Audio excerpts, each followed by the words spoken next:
సహకరించే అవకాశం లేదనే ఒక వార్తల నేపథ్యంలో అధిష్టానం మనసు మార్చుకునే అవకాశం ఉందనే ప్రచారం జరుగుతుంది. ప్రస్తుతం మోపిదేవి వెంకటరమణ ఇదే ఇంట్లో ఉన్నారు. ఒకసారి మాట్లాడించే ప్రయత్నం చేద్దాం. మోపిదేవి వెంకటరమణ తన నిర్ణయాన్ని ఏ విధంగా ప్రకటిస్తారు? నిర్ణయాన్ని అంటే పార్టీ నిర్ణయాన్ని గౌరవిస్తారా లేదా తను ఏదన్నా నిర్ణయం తీసుకుంటారనే దానిపైన ఒక ఉత్కంఠ కొనసాగుతుంది. మిగతా నియోజకవర్గాలకి ఇక్కడికి ఉన్న తేడా ఖచ్చితంగా ఏంటంటే మోపిదేవి వెంకటరమణ జగన్మోహన్ రెడ్డికి అత్యంత సన్నిహితుడు, దగ్గరగా ఉన్న వ్యక్తి.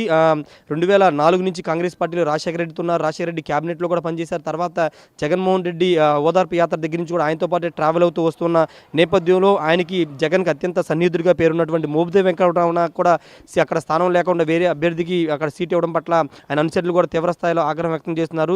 జగన్ నమ్ముకున్నటువంటి మోపిదేవికి ఈ విధంగా అన్యాయం చేయడం కరెక్ట్ కాదనే అభిప్రాయాన్ని వాళ్ళంతా వ్యక్తం చేస్తున్న నేపథ్యంలో మోపిదేవి ఎలాంటి నిర్ణయం తీసుకుంటారు, అక్కడ సీటు ఇవ్వకపోతే వేరే నియోజకవర్గాన్ని మోపిదేవి అడుగుతారు, లేకపోతే పార్టీ నిర్ణయాన్ని గౌరవించి అక్కడ ప్రకటించిన ఇన్ఛార్జిగా ప్రకటించిన ఈ ఊరు గణేష్కి సహకరిస్తారా లేదా అని తెలుస్తుందో. ప్రస్తుతం మోపిదేవి వెంకటరమణ లోపల ఉన్నారు. ఒకసారి మాట్లాడించే ప్రయత్నం చేద్దాం. ఆర్టీవీతో కనుక మాట్లాడితే అసలు ఆయన అసంతృప్తితో ఉన్నారా లేకపోతే ఆయన మద్దతుగా నిరసన తెలియజేస్తున్న వాళ్ళకి ఆయన ఏ మెసేజ్ ఇస్తారో తెలుసుకునే ప్రయత్నం చేద్దాం. ప్రస్తుతం మోపిదేవి వెంకటరమణ లోపలే ఉన్నారు. లోపలికి వెళ్ళి ఆయనతో మాట్లాడించే ప్రయత్నం చేద్దాం. పార్టీ నిర్ణయం పేపర్లో క్లియర్గా చెప్పాను నేను. పార్టీ నిర్ణయమే నా నిర్ణయం. దీంట్లో సెకండ్ థాటే లేదు.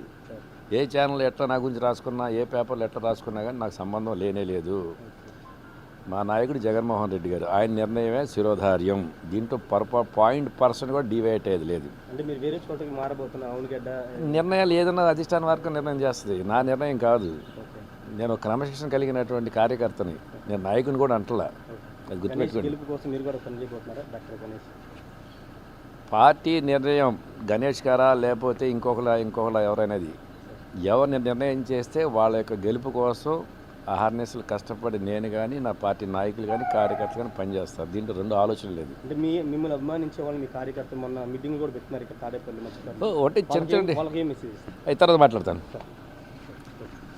ఖచ్చితంగా ఒకటే చెప్తున్నారు. మోపిదేవి వెంకటరమణ ప్రస్తుతం పార్టీ నిర్ణయమే శిరోధార్యం అని చెప్తున్న పరిస్థితి అయితే ఉంది. ఎందుకంటే పార్టీ ఎలా నిర్ణయం తీసుకుని తాను ఫాలో అవుతానని కూడా మోపిదేవి వెంకటరమణ చెప్తున్నారు. ఎందుకంటే జగన్ నిర్ణయాన్ని ఖచ్చితంగా గౌరవిస్తానని కూడా మోపిదేవి వెంకటరమణ చెబుతున్న పరిస్థితి కనబడుతుంది. ఓవరాల్గా అయితే ఖచ్చితంగా ఇప్పుడు మోపిదేవి వెంకటరమణ ఏం చేయబోతున్నారని దానిపైన ఒక ఉత్కంఠ నెలకొన్న నేపథ్యంలో ఎలాంటి ఉండవు, బయట ఊహాగానాలకి సమాధానం చెప్పవసరం లేదనేది మోపిదేవి వెంకటరమణ చెప్తున్నారు. ఇంకొకసారి మాట్లాడించే ప్రయత్నం కూడా మనం చేద్దాము. అయితే దీనికి సంబంధించి రేపల్లి నియోజకవర్గానికి సంబంధించి ఇప్పటికే ఈ ఊరు గణేష్ అయితే అక్కడ ఇన్ఛార్జిగా ప్రకటించిన నేపథ్యంలో ఎవరిని పెట్టినా అక్కడ ఖచ్చితంగా పనిచేయడానికి, పార్టీ కోసం పనిచేయడానికి సిద్ధంగా ఉన్నానని మోపిదేవి వెంకటరమణ చెప్తున్న పరిస్థితి. Camera person ఫణితో Rayesh, RTV, Tadepalli నుండి. వైఎస్ఆర్ కాంగ్రెస్ పార్టీలో సిట్టింగ్ల మార్పులకు సంబంధించి రాష్ట్ర వ్యాప్తంగా అక్కడ మార్పులకు సంబంధించినటువంటి నియోజకవర్గాల్లో కార్యకర్తలు కానీ వాళ్ళ అనుచరులు తీవ్రస్థాయిలో ఆందోళన వ్యక్తం చేస్తున్నారు. ముఖ్యంగా అటు ఉమ్మడి గుంటూరు జిల్లాకు సంబంధించి రేపల్లి నియోజకవర్గానికి సంబంధించి మోపిదేవి వెంకటరమణ సిట్టింగ్ అక్కడ 2 సార్లు పోటీ చేసి ఓడిపోయినప్పటికీ ఆయన